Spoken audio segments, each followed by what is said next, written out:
Setahin Makuharsha of Somali. Yo guys. Today we're going to be looking at a Somali poet's poetry, and I just wanted to dive a little bit deeper into Somali poetry and just African poetry in general, ancient poetry especially, or modern, and just look through it. I don't know the life of this man, and actually I know, of course, that Somalia is the land of poets, very well known in the ancient days and today as the land of poets, but I don't know the life of these people. I'm just reciting their poetry. So look at it from that standpoint of the actual poetry and not necessarily the life of the person, unless you know who this person is, of course. Today we're going to be looking at Ahmed Ismaciil Diriye Qaasim and his poem that is called either Macaan Qadhaadh or Macaan Yahader. There's different pronunciations, and hopefully I even said it right. There's different pronunciations throughout Somalia, so I just said both of them because I don't actually know which dialect or pronunciation in what part of Somalia that comes from. But that translates to, in English, bitter and sweet. And so now we're going to recite his poem. Consider the aloe, how bitter is its taste. Yet sometimes there's wells up a sap so sweet that it seems like honey in your mouth.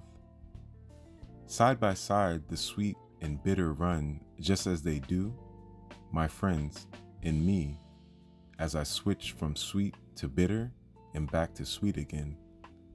My two hands, right and left, are twins. One twin gives food to strangers and to guests. It sustains the weak and guides them. But the other is a slashing, cutting knife, as sharp to the taste as myrrh, as bitter as the aloe. Do not suppose I am the kind of man who walks along one path, and that path only. I go one way and seem a reasonable man. I provoke no one. I have the best of natures. I go another, and I am obstinate and bold, striking out at others without case. Sometimes I seem a learned man of God who retreats in ascetic zeal to a secluded sanctuary. I turn again, and I am a crazy libertine, sneakily snatching whatever I can get. I am counted as one of the elders of the clan, esteemed for my wisdom, tact and skill in argument, but within me there dwells a mere townie. 2. A no good layabout he is, at that. I am a man whose gullet will allow no passage for food that believers are forbidden to eat. And yet I am pernicious, hardened thief. The property of even the prophet himself would not be safe for me.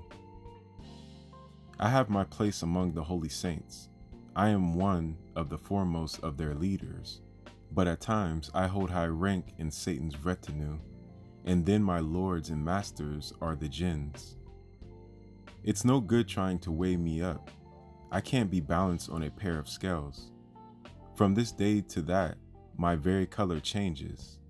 Nay, I'm a man whose aspect alters as morning turns to evening and back once more to morning.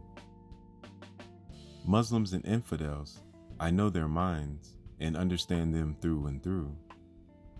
He's ours, the angels of hell proclaim of me. No, ours, the angels of heaven protest.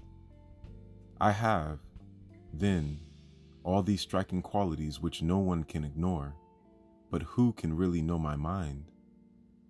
Only a gray head who has lived for many days and learned to measure what men are worth. And now, my friends, each man of you, if either of the paths I follow takes you fancy and delights your heart, or even if you cannot bear to lose the entertainment I provide, then come to me along the path. You're free to make a choice. So I hope you guys liked that poem from the famous Ahmed Qaasim.